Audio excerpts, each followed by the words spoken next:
حضور نے جب لشکر روانہ کیے، قافلے بھیجے جہاد کے لیے، یا کچھ لوگوں کو بعض صوبوں پر بطور گورنر تعینات فرمایا، تو فرمایا لوگوں کو خوشخبریاں دینا، لوگوں کو خوشخبریاں دینا، پریشان نہ کرنا، لوگوں پر آسانی کرنا، انہیں مشکل میں نہ ڈالنا۔ حضور امت پر آسانی کرتے، کیوں؟ اس رشتے میں حساسیت ہے۔ جب قرآن مجید کی وہ آیات نازل ہوئی نا جن میں سخت احکامات ہیں، تو محبوب کئی دن روتے رہے اپنی امت کی اس تکلیف میں کہ یہ دوزخ میں جائیں گے۔ کئی دن تک حضور نے آنسو بہائے۔ سارا کچھ جاننے والے رب نے پیغام بھیجا، حضرت جبریل حاضر بارگاہ ہوئے، یا رسول اللہ، رب فرماتا ہے پریشان کیوں ہیں؟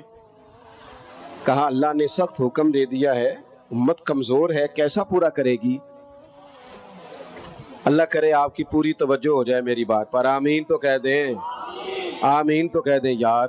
اللہ کرے آپ پورے جاگ جائیں اور میری بات آپ غور سے سنیں، توجہ کریں۔ عزیز بھائی، اس پر غور کرو، اس حساسی آج امت کو کہا جائے نا تو داڑھی شریف رکھ لے، اس میں حساسیت ہی نہیں آتی۔ وہ کہتے ہیں پیر صاحب آپ دعا کریں، تو میں کہتا ہوں جب آپ تنخواہ لینے گئے تھے تب تو نہیں دعا کرا کے گئے تھے، اس وقت بھی کہنا تھا مشکل ہو رہا ہے بینک تک جانا، تو میں تو نہیں جا سکتا، دعا کر دیں۔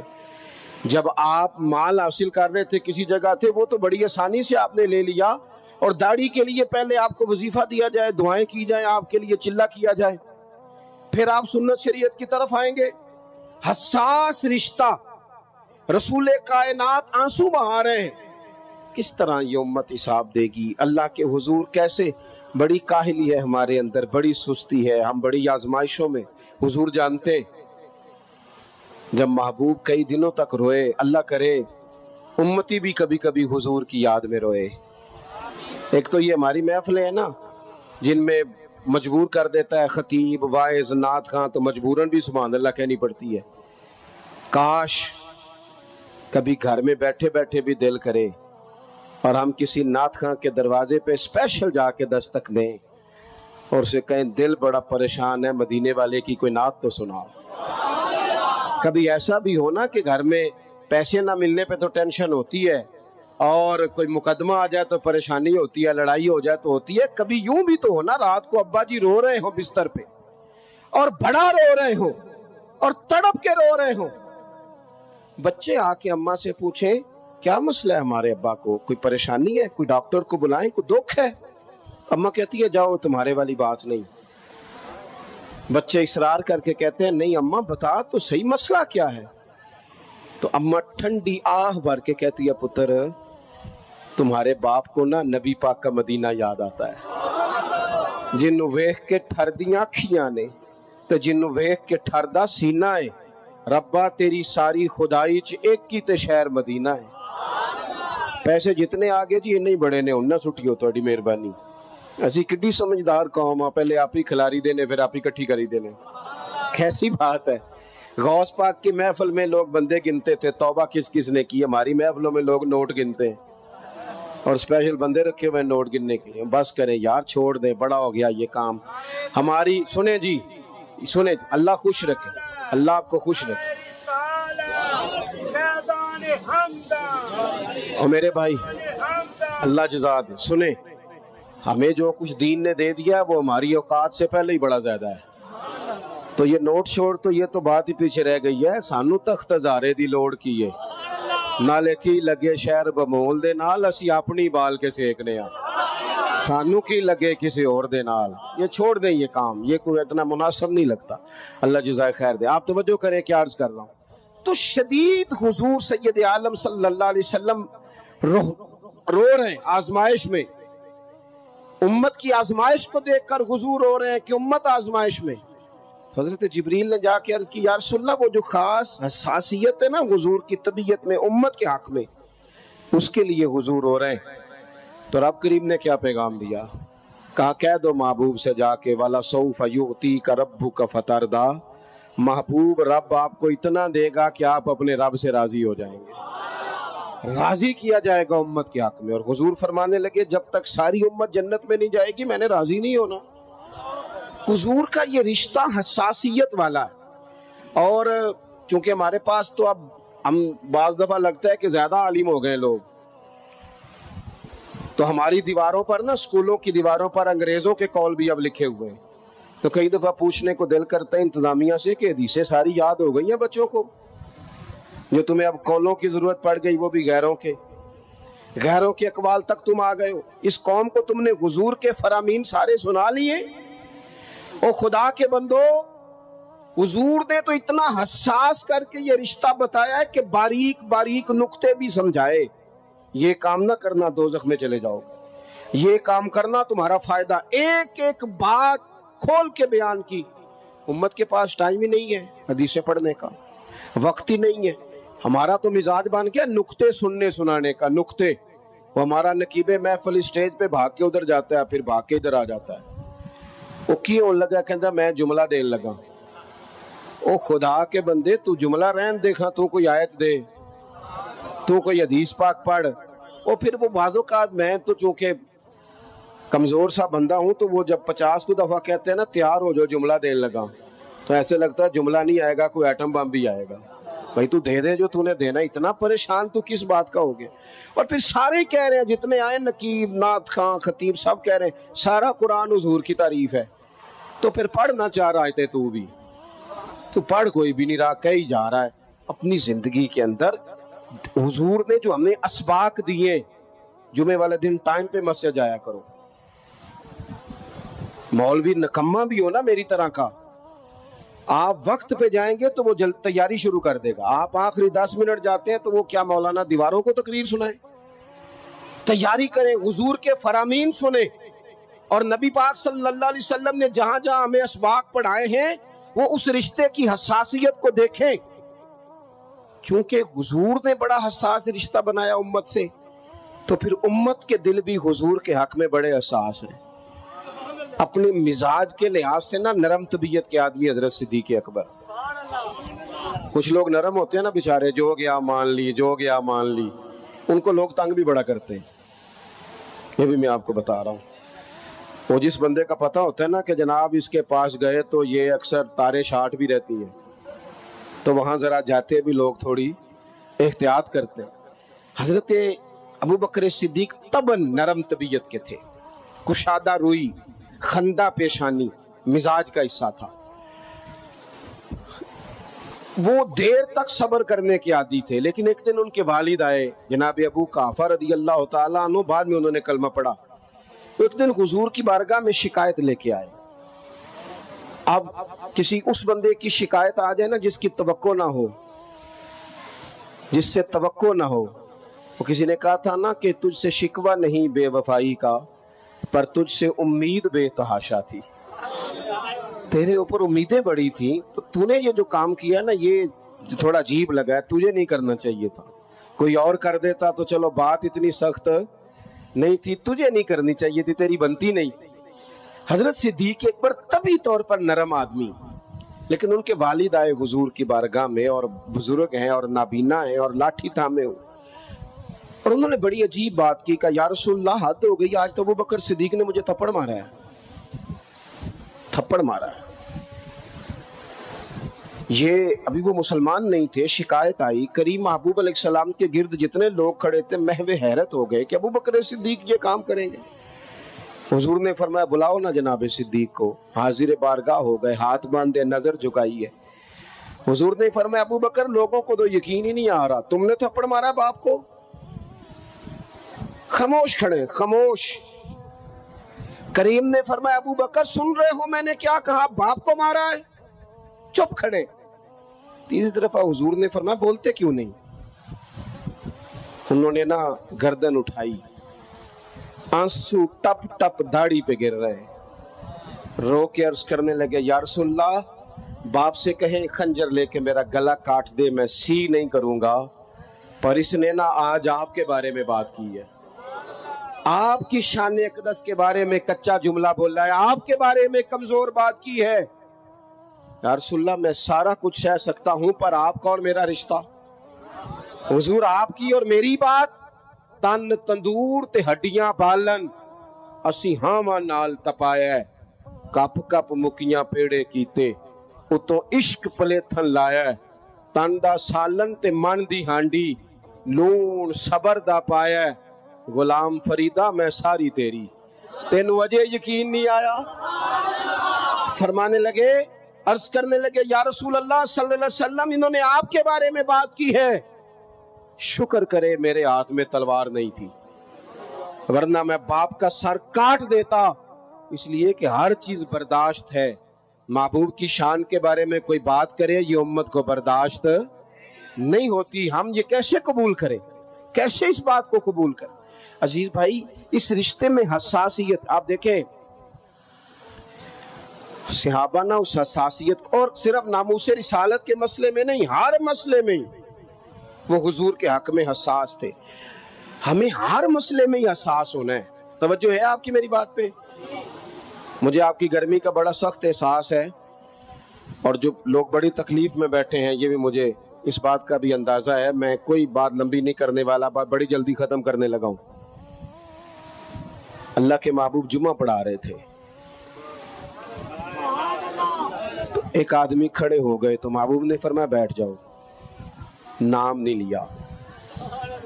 حضرت انس بن مالک کہتے ہیں ایک بندہ دروازے کے باہر تھا، اس کے کانوں میں آواز گئی تو مسجد کے باہر ہی بیٹھ گئے۔ ایک کبھی پچھلی گلی میں تھے، ان کے کانوں میں آواز گئی بیٹھ جاؤ تو وہ وہیں بیٹھ گئے۔ جس نے جہاں سنا نہ بیٹھ جاؤ وہ وہیں۔ محبوب نے جمعے کی تکمیل کے بعد پوچھا تم کہاں تھے، تم کہاں تھے، تم کہاں تھے؟ یا رسول اللہ آپ نے کہا تھا بیٹھ جاؤ، آپ نے کہا تھا بیٹھ جاؤ، تو میں بیٹھ گیا۔ محبوب علیہ الصلوۃ والسلام مسکرا کے فرمانے لگے تمہیں کب کہا تھا، تمہیں کب کہا تھا، تمہیں میں نے تو اسے کہا تھا۔ کہا یا رسول اللہ آپ نے نام تو نہیں نہ لیا، سانو تے قید سجن دا گہنا ہے تے او جنج رکھے اونج رہنا ہے، اور ہم نے نہ کبھی قطرے پہ غور کیا اور نہ دریا دیکھا، بس جہاں تیری جھلک دیکھی وہیں ڈوب گئے۔ سانو تے قید سجن دا گہنا ہے، او جنج رکھے۔ اس نے کہا بیٹھ جاؤ تو چپ کر کے بیٹھ گئے، بات ختم ہو گئی۔ محبوب پاک نے فرمایا دیکھو نا، حضور نماز پڑھا رہے تھے تو دوران نماز خیال آیا کہ یا اللہ قبلہ بدل جائے نا، اور وہ قبلہ ایسے نہیں تھا کہ ادھر کو کر لے، آپ مسجد قبلہ تین جائیں، منہ اس طرف تھا اور کرنا تھا اس طرف، تو محبوب نے 2 رکعتیں ادھر منہ کر کے پڑھائیں۔ یہ رشتہ حساس ہے نا، اس میں بحث نہیں۔ اور شریعت کا جب کوئی حکم آئے تو پھر اس میں بحث کیسے مومن کہہ لیتا ہے کہ میں نے ٹھہر کے داڑھی رکھنی ہے، یہ کیسے کہہ لیتا ہے کہ میں نے شریعت پہ عمل ذرا ٹھہر کے کرنا ہے، ذرا یہ تو کیسے کہہ لیتا؟ تجھے حضور کا پیغام مل گیا اور تو ابھی تک کہہ رہا ہے ذرا ٹھہر کے، یہ کیسے ہو گیا؟ یہ تو نے سوچ کیسے لیا؟ اتنا حساس۔ اماں بات کہے نا، اماں پتر 2 دفعہ توجہ نہ کرے تو اماں کہتی ہے تو میری بھی نہیں سنتا، 4 دفعہ پیر صاحب کو کہنا پڑے تو حضرت شیخ بگڑ جاتے ہیں، کہتا جا دوڑ جا، اتنی دفعہ کہا تو سنتا ہی نہیں۔ میری طرح کا چھوٹا مولوی جو سویرے الف با تا سا پڑھائے، اس کا بچہ سبق پڑھتے منہ ادھر کر لے تو تھپڑ مار دیتا ہے، کہتا ہے میں تینوں سبق پہ پڑھانا تکنا کدھر ہے؟ اور یہاں امت کا یہ حال ہے کہ وہ حضور کا پیغام بھی توجہ سے نہ سنے، وہ شریعت اسلامیہ کی بات پر بھی غور نہ کرے، اور دین پر عمل کرنے میں کہ ٹھہر کے ذرا ٹھہر کے ذرا ٹھہر کے۔ سود حرام ہے، وہ کل بھی حرام تھا، آج بھی حرام ہے، اور قیامت تک حرام ہے۔ بی بی پر پردہ ضروری ہے، اگر کائنات کی سب سے اعلیٰ بیویوں نے پردہ کیا ہے تو ان بیویوں کے لیے بھی پردہ ضروری ہے۔ اور اگر نابینا صحابی آئیں اور نبی پاک کہیں اپنی ازواج پاک سے کہ پردہ کرو، یا رسول اللہ وہ تو نابینا ہے، فرمایا تمہیں تو نظر آ رہا ہے نا۔ تو اگر جن کو قرآن ماں کہتے ہیں ان کا پردہ ضروری ہے تو پیر صاحب سے بھی عورت کا پردہ ضروری ہے۔ اس پیر سے کہو تو شرم کر، تو حیا کر، شریعت کا پاس کر۔ یہ کیسے ہوگا کہ تو بے پردہ کے بیٹھ گیا عورتوں کے بیچ؟ کس طرح ہو گیا تو؟ کہاں سے وہ تم نے دین سیکھا؟ اس میں شریعت اسلامیہ کا ہی پاس نہیں۔ اعلیٰ حضرت بریلوی رحمت اللہ علیہ پیلی بھیت میں کسی نے دعوت دے لی، کوئی شیخ تھے تشریف لے گئے تو عورتوں کے بیچ بیٹھ کے بے پردہ تعویذ بانٹ رہے تھے۔ فاضل بریلوی واپس آ گئے، ان کو کسی نے کہا وہ آپ کے مہمان تو جا رہے ہیں، تو وہ پیچھے سے دوڑے آئے تو کہنے لگے جناب کچھ تو لحاظ کریں آپ، آپ جا رہے ہیں، فرمانے لگے میں نہیں جاتا آتا واپس جا رہا ہوں. کہا کچھ تو لحاظ کریں. فرمانے لگے تو شریعت کا لحاظ نہیں کرتا، میں تیرا لحاظ کروں؟ لیکن وہ بھی کمال ہی بندے تھے، کہنے لگے جی میں توبہ کرتا ہوں، آج کے بعد یہ کام نہیں کروں گا. فرمایا تو توبہ کرتا ہے تو پھر سینے سے لگ، پھر چلتے ہیں، پھر تو بات ختم ہو گئی. تو میرے عزیز، نبی پاک کے صحابہ ہر مسئلے میں حضور سید عالم کی ہر تعلیم پر عمل کرنے میں حساس تھے. اس طرف دو منہ کر کے رکھتے پڑھائیں، اگلی 2 رکعتوں میں چہرہ ادھر کر لیا، کسی نے نہیں پوچھا حضور یہ کیا ہوا. انہوں نے کہا بس ٹھیک ہے، جدھر حضور کا چہرہ ہمارا بھی ادھر ہی چہرہ. اپنی زندگی میں یہ والا حسن پیدا کریں. شریعت کے معاملے میں، نبی پاک کی محبت کے معاملے میں لیت و لالا چھوڑ دیں، اگر مگر چھوڑ دیں. کریں گے، دیکھیں گے، ہو جائے گا فلانی دیر کے بعد، یہ کام چھوڑ دیں. عمل کرنا ہے تو بس پھر 100% کرنا ہے. آخری بات یہ کہ آپ نے دستار فضیلت کی ہے طالب علموں کی. اللہ قرآن مجید میں فرماتا ہے وَقُلْ رَبِّ زِدْنِی عِلْمًا، اے محبوب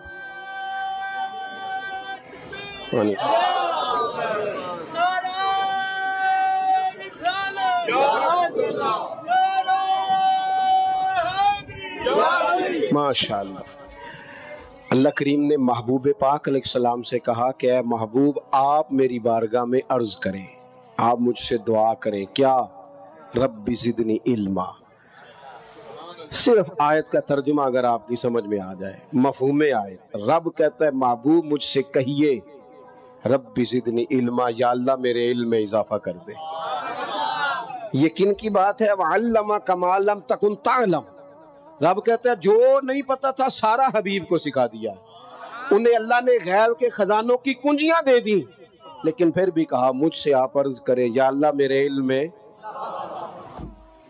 یہ ایک معنی اس کا علماء نے یہ بھی لکھا ہے کہ یہاں تعلیم امت بھی ہے، کہ امت ہر وقت دینی علوم کے لیے کوشش کرتی رہے. بن کے نہ بیٹھ جائیں کہ میں اب پڑھ گیا ہوں. ساری زندگی سیکھیں، اور سیکھیں تو بحث کرنے کے لیے نہیں، عمل کرنے کے لیے. بحث کرنے کے لیے نہیں. حضور صلی اللہ علیہ وسلم نے فرمایا جس نے دین کا علم اس لیے سیکھا کہ جاہلوں پہ روب جمائے گا، علماء سے بحث کرے گا، اسے تو اللہ جنت کی خوشبو بھی نہیں دے گا. دین کا علم سیکھنا ہے تربیت کے لیے. ہم وہ دین سیکھیں گے پھر اس پر عمل کریں گے. ہمارے ہاں نا دینی علم سیکھنے کا ذوق نہیں، شوق نہیں. میں الحمدللہ ہم تو اہل تصوف کے غلام ہیں، اور طریقت کے بغیر کیسے ہم سمجھتے ہیں کہ آگے بڑھیں گے. قرآن و سنت کا نچوڑ ہی تو ہمارے صوفیاء نے ہمیں دیا ہے، لیکن جو چیزیں اصل ہیں ان پر بھی تو غور کرنے کی ضرورت ہے نا. یہاں ایک بزرگ بٹھا دیے جائیں بڑے نیک پارسا، تسبیح دے کے، بڑے اچھے ہیں، بڑے نیک ہیں، پڑھیں ان پڑھ، اور ایک طرف مولانا کو بٹھا دیا جائے کہ آپ مشکات کا درس دیں، تو زیادہ قوم کدھر جاتی ہے؟ تسبیح والے بابا جی کی طرف، کیونکہ وہ جبے کوبے میں بیٹھے. لیکن حضور نے ہمیں سوچ کیا دی ہے. نبی پاک مسجد میں آئے تو 2 جگہ پہ لوگ بیٹھے تھے مسجد میں. ایک جگہ پہ بیٹھ کے اللہ کی یاد ہو رہی تھی، ایک جگہ پہ بیٹھ کے ایک بندہ درس دے رہا تھا. حضور دونوں کے بیچ کھڑے ہو گئے، فرمایا دونوں محفل خیر والی ہیں. لیکن پھر فرمایا چونکہ میں استاد بن کے آیا ہوں، لہٰذا حضور وہاں بیٹھ گئے جہاں دین پڑھایا جا رہا تھا. اور میرے بھائی جس طرح تسبیح میں سبحان اللہ پڑھنا ثواب ہے نا، اس طرح وضو کے مسئلے سیکھنا بھی ثواب ہے، غسل کے مسئلے سیکھنے کا بھی ثواب ہے. خدارا اس کو بھی سمجھو. اگر آپ طریقت کے وہ بھی ضروری ہے، ضرور پڑھو، وہ بھی چھوڑ دیے لوگوں نے، لیکن صبح جو درس دیا جاتا ہے مسجد میں اسے بھی سنو، اس میں بھی نفع ہے. دینی علوم کا مزاج. دینی مدرسوں میں بڑی ترجیحات کی ضرورت ہے، بڑی تبدیلیاں چاہیے. میں اکثر دوستوں سے کہتا ہوں کہ مدرسوں سے صرف چندے کا رشتہ نہ رکھیں، مدرسے میں جایا بھی کریں، وہاں آپ غور بھی کریں کہ کھانا کس طرح کا پکتا ہے، طلباء کے آرام کی کیا سہولیات ہیں. جہاں تبدیلی کی حاجت ہے وہاں ہمیں کرنی چاہیے. لیکن یہ کہ آج بھی سب سے کم خرچ میں سب سے زیادہ پڑھائی جہاں ہوتی ہے وہ مدارس میں ہوتی ہے. کم سے کم خرچ میں یہاں اپنے دینی مدارس کو مضبوط کریں برائے مہربانی. اور مدارس کے جو طلباء ہیں بالخصوص ان پر ہمارے ہاں عجیب حال ہوتا ہے. حدیث پاک سنائی جاتی ہے کہ طالب علموں کے پیروں کے نیچے فرشتے پر بچھاتے ہیں. فرشتوں نے طالب علم کے پیروں کے نیچے پر بچھائے ہوتے ہیں، اور کمیٹی والوں نے اسی طالب علم کے اوپر کھال رکھی ہوتی ہے قربانی کی. بھئی آپ تو حدیث سنا رہے تھے کہ اس کے پیروں کے نیچے فرشتوں نے پر بچھائے ہیں، تو آپ نے کیا بچھایا ہے؟ قربانی کی کھال۔ یہ جو صدر صاحب بنے ہوئے ہیں وہ کیوں نہیں اٹھا کے لا سکتے؟ سیکٹری صاحب کیوں نہیں اٹھا کے لا سکتے؟ میں تو سالوں سے کہہ رہا ہوں، اپنے مدرسے کے طالب علموں کو ہمیشہ کہتا ہوں کہ کوئی ضرورت نہیں آپ گھر جائیں، کوئی حاجت نہیں کہ آپ سے کوئی بھی کام کرایا جائے، قطعاً نہیں، یہ مزاج ہی نہیں۔ آپ اپنے اپنے گھر جا کے عید گزارے۔ ہاں کچھ عرصے سے مجھے پتا چلا کہ بعض گھروں میں بڑی غربت ہے، تو وہ اس طرح کے قربانی کے گوشت کے بھی ذائقے غریبوں کو نصیب نہیں ہوتے، چونکہ وہ بھی اسی جانن والوں نوں دینا ہوندا ہے نا۔ ادھروں مینوں اٹھدا ہے، میں انہاں نوں گاں دا کلیا ہے، پھر کسی نے فون کرتا ہے تساں جو کہ اکٹھا کیتا ہے وہ بھی کلیا جی، وہ بس کر دیں۔ اور پھر ایک اور بات بھی، مہنگائی بڑی زیادہ ہے ملک میں، ہمیں ایک دوسرے کا خیال کرنا چاہیے، لیکن کون رونا رو رہا ہے مہنگائی کا؟ وہ بندہ رو رہا ہے جو ہر تیسرے دن چھوٹا گوشت کھاتا ہے۔ سارا سال رب نے اسے دیا ہے تو اس نے نہیں کہا مہنگا میں نے نہیں کھانا، سال کے بعد اسے اللہ نے کہا ایک میرے راہ میں بھی قربان کر، تو کہتا مہنگا ہی بڑا ہے۔ پھر تو سارا سال کھاتا رہا تب تو نہیں، تو نے کہا مہنگا تھا، اب دینے کی باری آئی ہے۔ تو یہ حکومتیں جتنی ہیں نا کام کر رہی ہیں، جو پہلے گزری ہے، یہ آئی ہے، جتنی سیاسی جماعتیں اللہ ماشاءاللہ جو حکومت کر چکی ہیں یا کر رہی ہیں، مجھے تو ان سے کوئی امید نہیں یہ قوم کا کوئی سوچیں گے۔ یہ تو نمبر پلیٹیں بدلتی ہیں، انجن بھی وہی پرانے اور اندر بھی سارا کچھ وہی، ان سے تو کوئی توقع نہیں۔ البتہ ہمیں چاہیے کہ ہم ایک دوسرے کا ہاتھ تھامیں۔ عید پہ 3 دن عید ہے تو ایک جوڑا خرید لیں، ایک جوڑے میں 2 پرانے استعمال کر لیں، لیکن تھوڑا سا کم کریں خرچہ، اور تھوڑا دیکھیں ہماری گلی میں کون غریب بستا ہے۔ اگر ہم ووٹوں والے دن لسٹیں بنا سکتے ہیں نا کہ کدھا ووٹ کتھے ہوئے تو وہ بندہ ایسے لے کتھے ہوئے، وہ اگر چھوڑ کے علاقہ چلا گیا تو وہاں سے جا کے لوگ کھینچ کے لے آتے ہیں کہ نہیں؟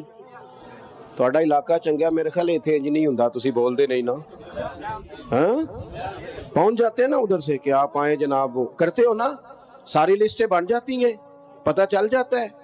یہ کیوں نہیں پتہ لگتا کہ کیڑے گھر آج روٹی نہیں پکی؟ یہ کیوں پتہ نہیں چلتا کہ فلانا مقروض ہے اسے کوئی جینے نہیں دے رہا؟ مقروض کو تو زکوٰۃ بھی لگتی۔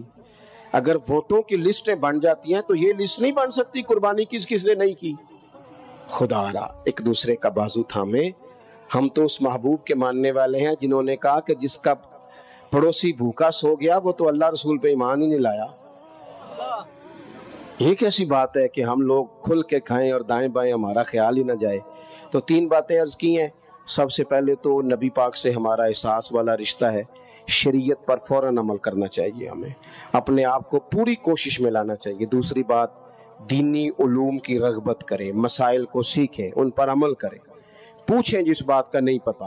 حضور علیہ السلام نے فرمایا سوال جو ہے یہ جہالت کو ختم کرتا ہے، پوچھ لیں سوال ادب کے دائروں میں۔ اور تیسری بات یہ کہ اپنے ارد گرد خیال کریں، غرباء کا، مساکین کا، یتیموں کا، ناداروں کا، ان لوگوں سے پیار کریں۔ ان سے پیار کرنا بھی مدینے والے کا طریقہ ہے، یہ بھی ہمیں حضور کی سنت کے قریب لے جائے گا۔ اللہ تعالیٰ میری اور آپ کی حاضری قبول فرمائے۔